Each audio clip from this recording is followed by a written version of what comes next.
الشرقية كذلك أبو زين. أبو زين कॉल कर रहे हैं. وعليكم السلام ورحمة الله وبركاته. لو سمحت يا شيخ، عندي استفسار او تفرمت بخصوص زكاة المال.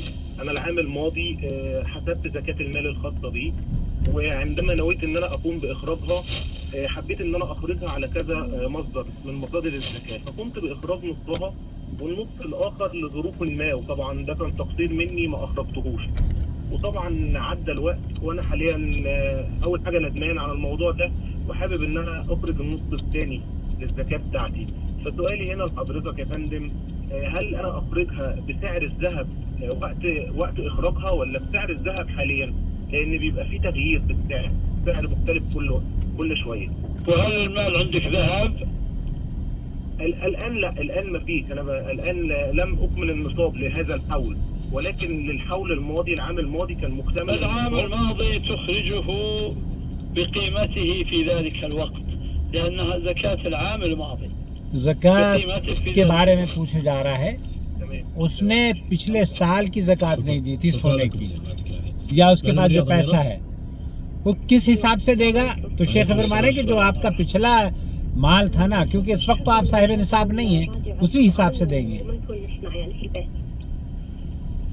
لا بأس بذلك، قراءة القرآن كلها خير، وكونه يشغل الراديو أو المسجل ويقرأ في البيت هذا كله خير، وإن منع من ذلك بعض طلبة العلم، لكن الأظهر هو الجواز. रेडियो के साथ कुरान पढ़ना या सीखना وهو ما أفتى به سماحة الشيخ عبد العزيز بن باز. कोई हर्ज नहीं है, रेडियो के साथ कुरान पढ़ा जा सकता है.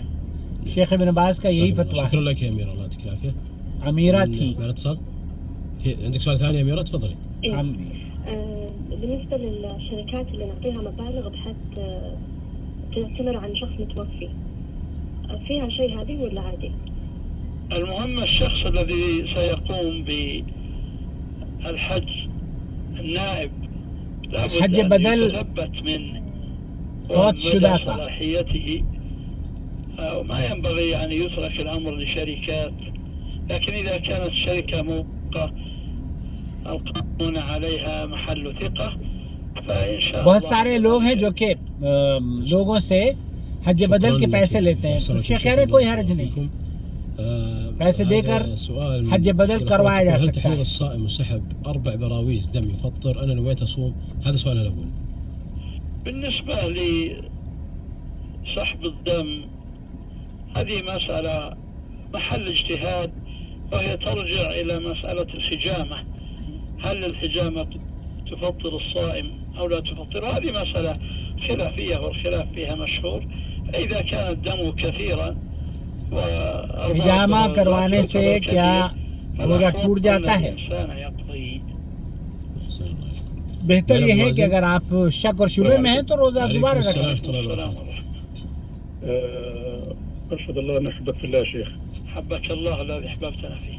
حبك أنا الله عندي الذي أختي متوفى عنها زوجها، وهي عايشة حاليا مع والدي ووالدتي في البيت، وعندها بنتها مخلصة دراسة في الجامعة، وما عندهاش بيت ولا عندها أي مصدر دخل باستثناء معاش بسيط. فهل يجوز لي أعطيها من زكاة مالي؟ मेरी बहन है जो والدي موجود، ما عندوش دخل، أنا العائل الوحيد.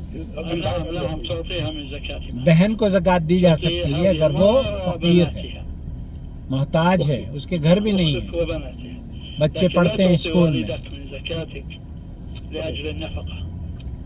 مفهوم. جزاكم الله خير. جزاكم الله خير. بارك الله فيكم. شكرا لك يا أبو مازن، الله يعطيك العافية. أبو مازن थे. هذا يا شيخ سؤال مصطفى يقول: دفعت الزكاة لشخص فقير مدخن، لكن اشترطت عليه أنه ما يدخن من هذا المبلغ الذي يعطيه إياه، ولم أقل له إنه सिगरेट पीने वाले को ज़कात दे दी थी इस शर्त पे कि सिगरेट नहीं पिएगा, और वो पीने लगा.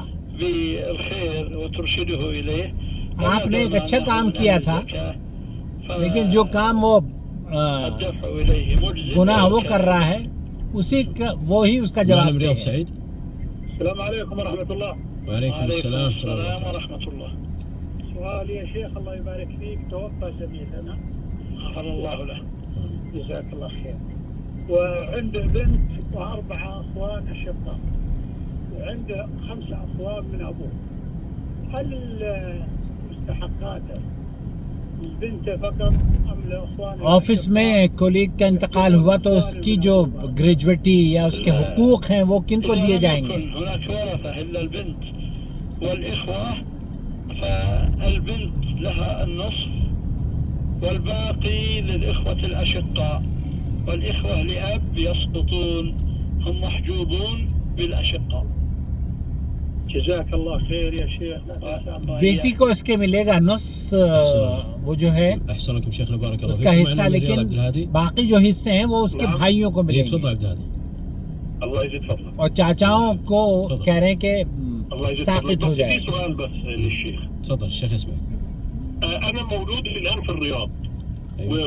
وان شاء الله بعد نهايه الحج ان شاء الله بجيب اهلي لعمره، والدتي واهلي لعمره، فهقابلهم في جده ان شاء الله يقضون معايا شهر. فهل يجون من مصر محرمين ولا هل نجلس في جده؟ मिस्र से काहिरा से बीवी आएगी هم जद्दा में مجيئهم من أجل और ये रियाद से आना चाहते हैं. زيارة. والله هي مشتركه يا شيخ، هي يعني والدتي وزوجتي جايين من اجل العمره والزياره. أقول يعني المقصد الرئيس في الزيارة إلا العمرة. المقصد الرئيسي العمره. إذا يحرمون من الميقات. अगर वो उम्रे की गरज से आ रही हैं तो मिकात से हराम बांधना चाहिए, और अगर वो शौहर के पास रहने आ रही हैं तो फिर एहराम वो कहीं से भी बांध सकती हैं, अपने शौहर के पास जद्दा में आ जाएं, यहाँ से एहराम बांध लें. الزيارة لا يحرمون من جدة. بارك الله فيكم شيخنا. معنا اتصال اخير لجين من نجران. लुजैन नजरान السلام से. عليكم ورحمة الله وبركاته يا شيخ. وعليكم السلام ورحمة الله وبركاته. شيخ عندي سؤالين، السؤال الأول أنا صليت صلاة رباعية، ما 4 रकात वाली नमाज पढ़ी, الفاتحة أم لا، نسيت يعني في نفس الركعة، فقلت إني أعيد الركعة مرة ثانية احتياطي لأن الفاتحة ركن من أركان الصلاة، فصليت بعد هذه الركعة اللي نسيت قرأت فيها الفاتحة، صليت ركعتين وبعدها تشهدت التشهد اللي الأول، فهل أقضي الصلاة أم كذا تعتبر صلاتي صحيحة؟ وسجدته في نهاية الصلاة. يعني صليت 4. صليت ممكن 5 ركعات، لكني أنا ماني متأكدة من الركعة الأولى هل قرأت فيها فاتحة أم لا. لا تكون موسوسة الله يحفظك. نسيت والله ما أدري. المهم صلاتك صحيحة ولا यहाँ تتوسوسين في مثل هذه. जो बात ये पूछना चाह रही है कि उससे सूरह फातिहा रह गई थी, يغلب عليهم الوسواس. उसने 5वीं रकात भी मुकम्मल कर ली. यानी इंशाल्लाह नमाज सही है आपकी. هل يجوز ايش؟ هل يجوز قضاء سنة الفجر؟ قضاء سنة. सुन्नतुल फजर की ما कज़ा हो نقول सकती هل है. يجوز، هل يشرع، لأنها هي ليست واجبة. نعم تقضى بعد صلاة الفجر، بعد صلاة الفجر. وإن قضاها الإنسان ضحى فحسن له أن يقضيها بعد صلاة الفجر إن خشي نسيانها، وإن أخرها فيقضيها بعد ارتفاع الشمس قيد رمح، يعني بعد ذهاب ربع ساعة أو أكثر قضاها ضحى فحسن. 2 रकात सुन्नतुल फजर की कज़ा के बारे में पूछ रही थी. بالإجابة عن سؤال तो أختنا لجين نكون قد وصلنا إلى ختم هذه الحلقة. अगर आपने नहीं पढ़ी है सुन्नतुल फजर तो आप फर्ज नमाज के बाद पढ़ लें, और अगर आपकी फर्ज नमाज के बाद पढ़ना चाहें सुबह निकलने पर, तो जो जब सूरज तुलू हो जाता है उसको कहते हैं ना चाश की नमाज, तो चाश की नमाज के तौर पर आप पढ़ सकती हैं. وصلى الله وسلم على نبينا محمد وعلى آله وأصحابه وأتباعه إلى يوم الدين. آمين. شكرا لكم شيخنا الكريم. ايضا نشكركم احبتنا الكرام لحسن متابعتكم لنا في هذه الحلقه. نسال الله جل وعلا कितने मिनट की हुई है? 10 मिनट की. ओके.